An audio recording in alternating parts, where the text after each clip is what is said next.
Kita beralih ke informasi mancanegara, pemirsa. Diaspora Indonesia di Amerika Serikat ajukan permohonan agar pemerintah Indonesia mencabut larangan perpanjangan paspor bagi WNI Indonesia tanpa dokumen. Berikut informasi selengkapnya untuk Anda dari VOA. Di tengah keresahan kebijakan deportasi massal imigran tanpa status hukum tetap Amerika, diaspora Indonesia menyampaikan protes terhadap kebijakan pemerintah Indonesia yang membatasi perpanjangan paspor untuk imigran tanpa dokumen. Imigran Indonesia yang tak miliki izin tinggal atau visa di Amerika hanya bisa memperoleh surat perjalanan laksana paspor atau SPLP. Protes ini disampaikan melalui tokoh Indonesia di New York yang kini telah memegang kewarganegaraan AS, Syamsi Ali. Melalui yayasannya Nusantara Foundation, Syamsi Ali kirim surat permohonan peninjauan kembali kebijakan tersebut. SPLP itu kan sebenarnya surat untuk perintah jalan pulang sih. Jadi diberikan ketika sudah akan pulang. Nah ini kan bisa menjadi kecurigaan teman-teman kita, ini jangan-jangan ada kolaborasi sebenarnya dengan pemerintah setempat untuk mendeportasi saudara-saudara kita yang ilegal. Gitu ya. Jadi SPLP bukan solusi, dan itu juga bukan pengganti paspor yang akan diakui dalam negara Amerika. Kedutaan Besar Republik Indonesia di Amerika Serikat sebut pemerintah telah terima surat Syamsi Ali dan tengah dalam proses diskusi internal. Kami mencatat kekhawatiran dan juga masukan dari diaspora kita di Amerika Serikat terkait hal ini, yang kalau tidak salah hal ini sedang dibahas begitu ya.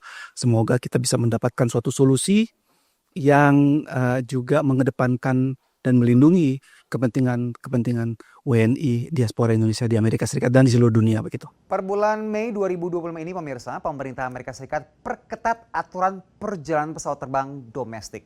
Penumpang wajib melampirkan Real ID atau identitas resmi yang dikeluarkan negara bagian seperti SIM dan juga KTP.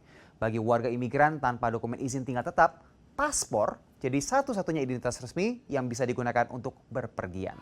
Analis juga mengkhawatirkan status dan konsekuensi hukum diaspora tak berpaspor jika terdampak deportasi. Jadi ketika seseorang tidak memiliki paspor, tidak memiliki identifikasi kewarganegaraannya, itu sama seperti negara yang stateless.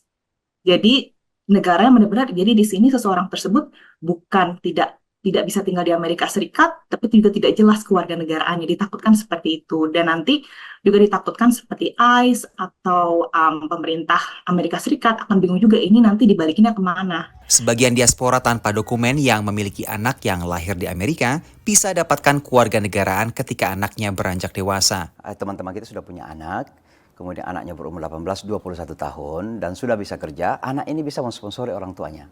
Tapi salah satu persyaratan untuk disponsori kan paspornya masih harus hidup kan. Nah kalau tidak berlaku gimana? Atau misalnya dalam proses dia mencari kerja, tiba-tiba ada satu sponsor yang akan mensponsori dia.